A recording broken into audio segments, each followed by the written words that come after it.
ये कहानी है एक मध्यम वर्ग के परिवार की, जिसमें शंकर की पत्नी कंचन और उसकी दो बेटियां दिव्या और काजल रहते हैं।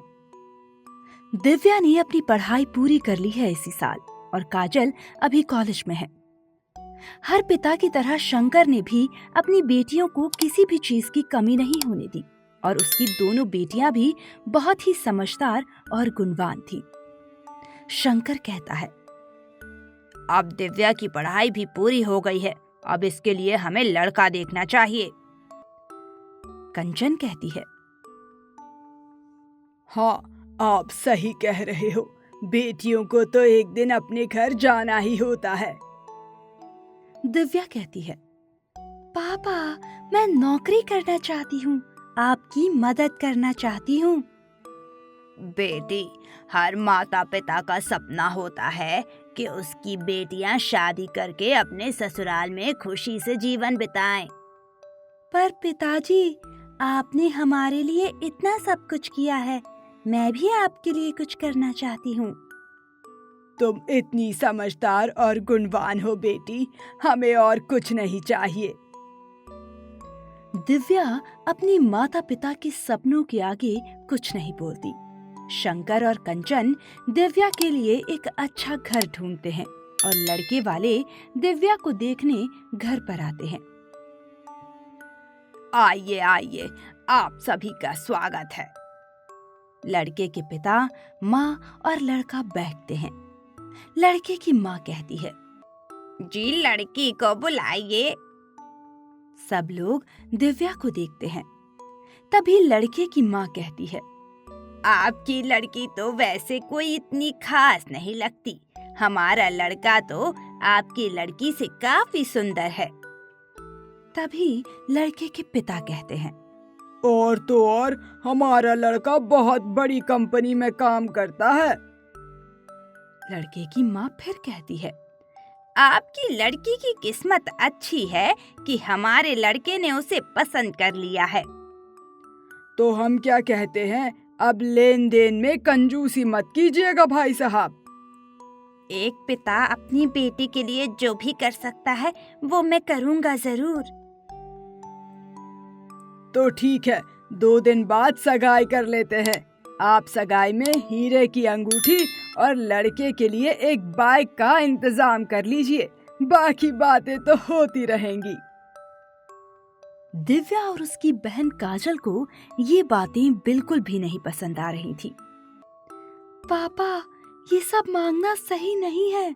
हाँ पापा, ये अभी इतना मांग रहे हैं तो शादी में कितना मांगेंगे? शादियों में इतना तो देना ही पड़ता है। तुम दोनों चिंता मत करो, मैं इंतजाम कर लूंगा। दिव्या और काजल ने अपने पिता को बहुत समझाने की कोशिश की, पर वो नहीं माने। उन्होंने अपनी सारी जमा पूंजी उनके तोहफे और बाइक खरीदने में लगा दी। सगाई होने के बाद उन्होंने अपनी लिस्ट बताना शुरू कर दी और तो और दिव्या की होने वाली सास भी उसे ताने मारने लगी और परेशान करने लगी। दिव्या, तुम्हें थोड़ा अपने रंग रूप पर ध्यान देना चाहिए। लड़का कहता है, हाँ, मेरे दोस्तों में बहुत इज्जत है, मैं नहीं चाहता तुम्हारी वजह से वो कम हो जाए, समझ गई ना? दिव्या की सास आए दिन उसे फोन करती और कुछ ना कुछ कहती। लड़के की माँ कहती है, दिव्या, तुमने घर का काम सीखना शुरू किया कि नहीं? मुझे शादी के बाद कोई नाटक नहीं चाहिए। जी, मुझे घर का सारा काम आता है माँ जी। सब लड़कियां पहले यही कहती हैं और बाद में आलसी हो जाती हैं। दिव्या को अपनी होने वाली सास की बातों से बहुत दुख पहुंचता था और तो और उसका होने वाला पति भी उसका कभी साथ नहीं देता था। दिव्या कहती है, आपको नहीं लगता शादी में आपने कुछ ज्यादा ही मांगे की है? लड़का कहता है, मैं तुमसे शादी कर रहा हूँ, तुम्हें लगता है मुझ जैसा लड़का तुम्हें मिल पाता? पर मेरे पिताजी पर बहुत बोझ पड़ गया है, वो इतना सब कैसे कर पाएंगे? वो मैं नहीं जानता, पर शादी में कोई कमी नहीं रहनी चाहिए। बस मैं नहीं चाहता कि हमारी नाक कट जाए रिश्तेदारों के सामने। दिव्या और उसके पिताजी दोनों को लड़के के घर वाले अलग अलग तरीके से परेशान कर रहे थे, पर दिव्या के पिताजी अपनी बेटी की वजह से चुप थे और लड़के वालों की सारी डिमांड्स पूरी कर रहे थे। मैं सोच रहा हूँ ऑफिस से कर्ज ले लूं।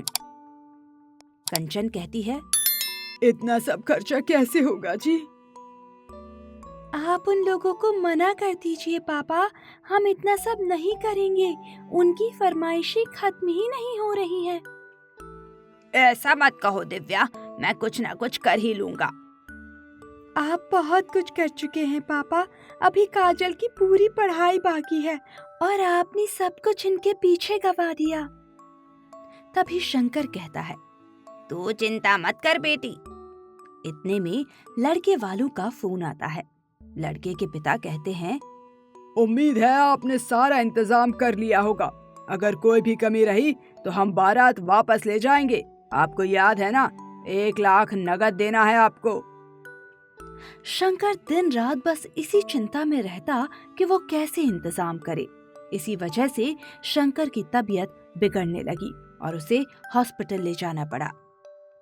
ये सब मेरी वजह से हुआ है माँ, पापा की इस हालत के लिए मैं ही जिम्मेदार हूँ। नहीं बेटी, तुम नहीं जिम्मेदार। वो जो बेटी के पिता को लूटते हैं, उनसे दहेज की मांग करते हैं। हमारे समाज की यही कमजोरी है कि हम ऐसे लोगों को समाज में रहने देते हैं। आपने सही कहा माँ, इन लोगों को सबक सिखाना जरूरी है। अब मैं शादी नहीं करूंगी और उन लोगों को भी सबक सिखाऊंगी। दिव्या ने ये शादी तोड़ दी और तो और उन लोगों के खिलाफ पुलिस में शिकायत भी दर्ज करवाई और उसके पिता ने अब तक जितना भी खर्चा उन लोगों पर किया था वो भी उनसे वापस ले लिया। कुछ सालों बाद आज देखो दिव्या कहाँ से कहाँ पहुँच गई। वो इतनी बड़ी वकील बन गई है। कंचन कहती है, हाँ, अगर उस दिन दिव्या ने उन लोगों को सबक ना सिखाया होता तो ऐसे लालची लोगों के घर कैसे रह पाती हमारी बेटी। शंकर कहता है, उसने ना सिर्फ अपने पिता का नाम ऊंचा किया और कितने ही और लड़कियों को भी दहेज जैसी प्रथा को बढ़ावा दे रहे लोगों से भी बचाया। कंचन कहती है, हम माता पिता ये सोचकर चुप रहते हैं कि हमारी बेटी का भविष्य संवर जाएगा, पर बेटियां अपना भविष्य खुद बनाती हैं। वो सिर्फ ना अपना पर अपने माता पिता का नाम और सर भी गर्व से ऊंचा कर देती हैं। दिव्या बाहर आती है। दिव्या कहती है, पापा ये लीजिए चाबी। किसकी चाबी है बेटी? मैंने आपके लिए नई कार खरीदी है पापा, आइए देखिए। शंकर और कंचन की आंखों में आंसू आ जाते हैं। शंकर कहता है, मुझे तुझ पर गर्व है बेटी। मोरल, हमारे समाज में आज भी शादी के नाम पर दहेज लेने जैसी बुरी चीजें हो रही हैं। इसके खिलाफ आवाज उठाइए और ऐसे लालची लोगों को सबक सिखाइए। अपनी बेटी की शादी पर खर्चा करने से पहले उनके भविष्य पर खर्चा करिए। जब बेटी अपने पैरों पर खड़ी होगी तो किसी की हिम्मत नहीं